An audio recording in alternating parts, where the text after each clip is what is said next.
OCO order कैसे लगाएं। OCO का मतलब होता है दोस्तों वन कैंसिल्स अदर, ठीक है। अब ये किस चीज के लिए यूज होता है, मान लीजिए मैं आपको यहाँ पे ये अपने पोर्टफोलियो में जाता हूँ, तो अभी मैंने जैसे एक वीडियो बनाने के लिए एक सैंपल ट्रेड लिया है छोटा सा, तो मैंने इसमें एसबीआई के जो हैं वो 10 शेयर मैंने बाय किए हैं एक स्पेसिफिक प्राइस पे, जो भी प्रॉफिट एंड लॉस है वो यहाँ पे दिख रहा है। तो ओसीओ ऑर्डर जो होता है वो काम करता है आपका स्टॉप लॉस प्लस टारगेट, ये एक साथ लगाने के लिए, और वो लॉन्ग टर्म के लिए। ये मतलब ये इंट्राडे के लिए नहीं होता है, ये जो आपके डिलीवरी वाले जो शेयर होते हैं, यानी ये ऑर्डर आज भी लगा रहेगा, कल भी लगा रहेगा, परसों भी लगा रहेगा, और इनकी वैलिडिटी 1 साल की होती है। तो अगर उसको आपको लगाना है तो कैसे लगाते हैं, तो मान लीजिए जो भी आपका शेयर है, जैसे आपने बाय किया हुआ, जैसे ये यहाँ पे शेयर दिख रहा है ये आपके सामने, तो इस पे मैं क्लिक करता हूं और ये जो मोर वाला जो सेक्शन है यहाँ पे मैं क्लिक करता हूं इस तरीके से, तो ये आपको जो है वो क्रिएट जीटीटी का आपको ऑप्शन मिलता है, ठीक है।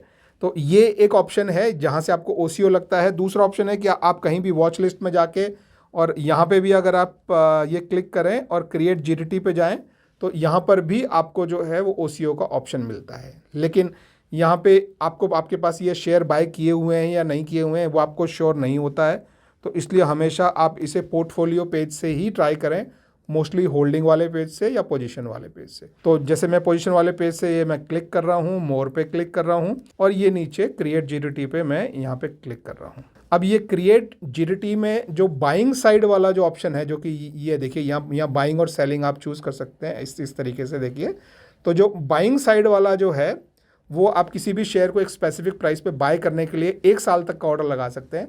उसका मैंने वीडियो बनाया है, आपके टॉप राइट में आ जाएगा या नीचे डिस्क्रिप्शन में भी आपको जीटीटी ऑर्डर कैसे यूज़ करते हैं का एक वीडियो मिल जाएगा, जिसमें बाइंग साइड वाला मैंने एक्सप्लेन किया है। तो इस वीडियो में हम सेलिंग साइड पे हैं, और सेलिंग साइड में हमारा ऑप्शन होता है, एक तो आपको सिंपल एक स्पेसिफिक प्राइस पे सेल करना है वो ऑर्डर है, लेकिन दूसरा होता है ओसीओ, तो वो हम यहाँ सेलेक्ट करते हैं।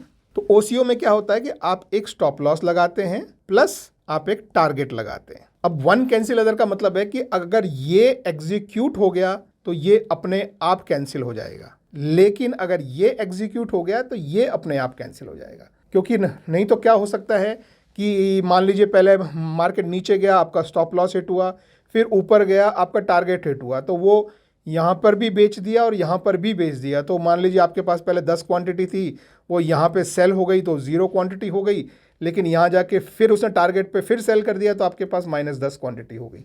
तो ऐसा ना हो, अगर ये एग्जीक्यूट हो तो ये कैंसिल हो जाए, ये एग्जीक्यूट हो तो ये कैंसिल हो जाए। तो ये काम करता है ओसीओ। तो इसके लिए आप यहाँ पे सेलिंग में ओसीओ सेलेक्ट करते हैं।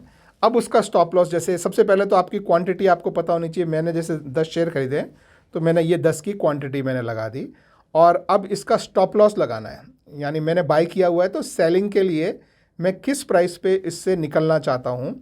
तो मान लीजिए मैं इसका स्टॉप लॉस मैं यहाँ पे लगा देता हूँ मेरे केस में कि जब भी प्राइस 565 आए, ये आज नहीं, ये ध्यान रखना कि ये प्राइस जो है ये काफ़ी लंबे समय के लिए हो सकता है, ठीक है।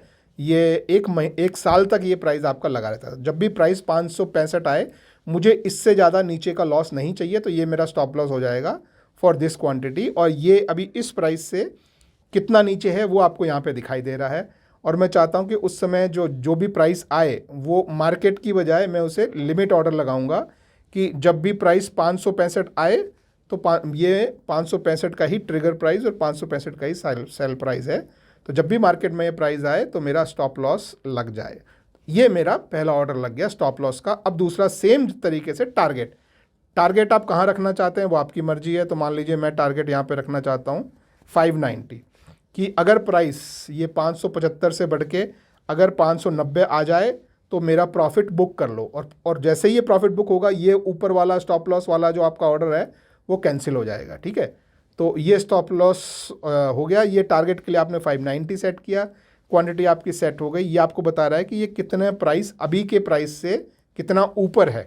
तो ये अभी के प्राइस से लगभग 2.62% ऊपर है, और यहाँ पे मैं फिर अपना जो है वो लिमिट ऑर्डर लगाऊंगा, और मैं प्राइस जो है वही मेरा जो 590 का जो प्राइस है मैं वही रखूँगा।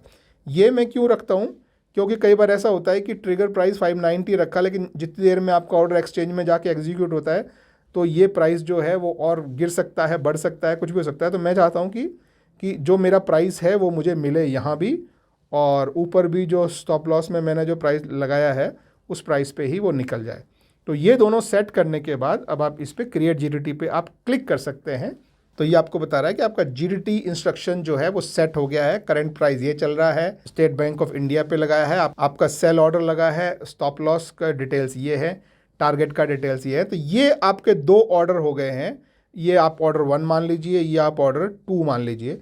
तो जब भी ये एग्जीक्यूट होगा तो ये कैंसिल हो जाएगा, अगर ये एग्जीक्यूट होगा तो ये कैंसिल हो जाएगा। तो ये 2 ऑर्डर एक साथ जो लगाए जाते हैं इसे बोलते हैं OCO, वन कैंसिल्स अदर। तो अभी आप इसमें यहाँ पे नीचे जो है जीडीटी सेक्शन में जाके आप देख पाएंगे कि आपका जो है ये पेंडिंग ऑर्डर यहाँ पे दिख रहा है। पेंडिंग ट्रिगर में तब जाएगा जब आपका प्राइस, स्टॉप लॉस का प्राइस और टारगेट का प्राइस, ये देखिए ये आपके सामने जो है वो लिखा हुआ है कि टारगेट और स्टॉप लॉस दोनों का प्राइस जब मैच होगा, दोनों में से किसी का भी प्राइस जब मैच होगा तब ये यहाँ से ट्रिगर में जाएगा। और हमने प्राइस वही रखा है जो ट्रिगर का प्राइस है, तो इमीडिएटली एग्जीक्यूट हो जाएगा और हमारा स्टॉप लॉस लग जाएगा या टारगेट लग जाएगा। तो दोस्तों इस तरीके से समझदारी से आप OCO ऑर्डर लगा सकते हैं अपने स्टॉप लॉस और टारगेट लगाने के लिए। आई होप वीडियो हेल्पफुल रहा हो तो एक थम्स अप जरूर दीजिएगा।